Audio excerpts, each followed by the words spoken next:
অনেকে আমাকে বলেন যে ভাই আপনি সৌদি আরবের বিপরীতে মাঝে মাঝে কথা বলেন অথবা যুবরাজ সালমানকে অপছন্দ করেন, পছন্দ করার একটা কারণ দেখান।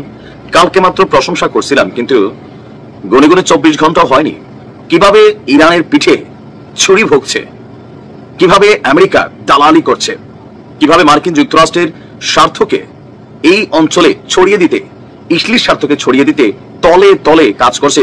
আজকে যখন ইরানের কাছ থেকে তথ্য আসছে ভাবা যায়, আমি আশ্চর্য হয়ে গেছি। আপনি ক্যাপশনটাই এরকম, ট্রাম্পের সাথে চুক্তি করুন, নাইলে ইসরায়েলি হামলার ঝুঁকি নিন। ইরানকে সৌদির একটা চিঠি পৌঁছে দিয়েছে খুদ সৌদির যিনি রাজা আছেন ওনারই আরেক ছেলে। 2 দশকের বেশি সময়ের পর গত এপ্রিলে যখন আমরা দেখলাম যে একটা সফর হয়েছে, আমরা ভাবলাম সুন্দর, কিন্তু এই সফরের পেছনের গল্প এখন দেখলাম। সৌদি রাজপরিবারের কোন জ্যেষ্ঠ সদস্য হিসাবে ইরান সফর করেছিলেন দেশটির প্রতিরক্ষা মন্ত্রী প্রিন্স খালিদ বিন সালমান। ওই সফরটার মূল কি? ওই সফরে ইসরায়েলের সাথে বড় ধরনের সংঘাত এড়াতে আমেরিকার সাথে পরমাণু চুক্তির আলোচনাকে গুরুত্ব সহকারে বিবেচনার জন্য সৌদি আরবের বাদশার একটি বার্তা ইরানের সর্বোচ্চ নেতার কাছে নিয়ে গিয়েছিল সৌদির এই প্রতিরক্ষা মন্ত্রী। আমরা 4টি সূত্রে বরাত দিয়ে আন্তর্জাতিক গণমাধ্যম রয়টার্স এই প্রতিবেদন প্রকাশ করেছে যে গত এপ্রিলের মাঝামাঝিতে সৌদি আরবের প্রতিরক্ষা মন্ত্রী যখন ইরান সফরে গেলেন, সেখানে বেসিক্যালি আমেরিকার এই যে পারমাণবিক চুক্তি ইস্যু, ইউরেনিয়াম ইস্যু, এগুলো নিয়ে সৌদি বাদশার লেখা একটা চিঠি পৌঁছে দিয়েছিলেন ইরানের সর্বোচ্চ নেতার হাতে। এমনকি আসার সময় বলে এসেছিলেন যদি রাজি না হন অন্যথায় ইসরায়েলের সঙ্গে বড় ধরনের সংঘাতের আশঙ্কা আছে। তেহরানকে সতর্ক করা হয়েছে।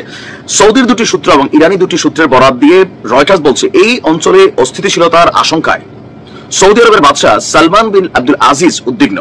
ইরানের সর্বোচ্চ নেতার কাছে এই বার্তা পৌঁছে দিতে তার ছেলে প্রিন্স খালিদ বিন সালমানকে তেহরান সফরে পাঠিয়েছিলেন।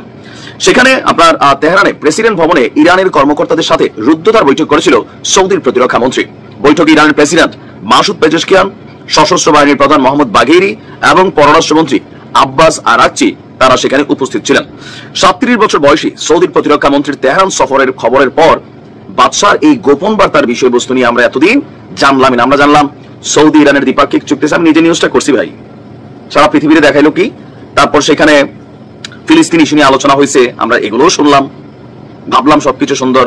কালকে আবার মুখে মুখে বলতেছে সৌদি টৌদি যে তারা ইসরায়েলের সংঘাতের পক্ষে না, ইরানকে তাদের ভূমি ব্যবহার করে কোনো ঘটনা ঘটাইতে দেবে না, কিন্তু তলে তলে পাজামা ভিজাই ফেলছে।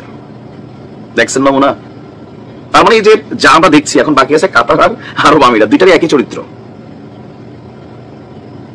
কি বলবেন আপনি? কিছু বলার আছে? আমার কাছে মনে হয় যে কিছু বলার আছে।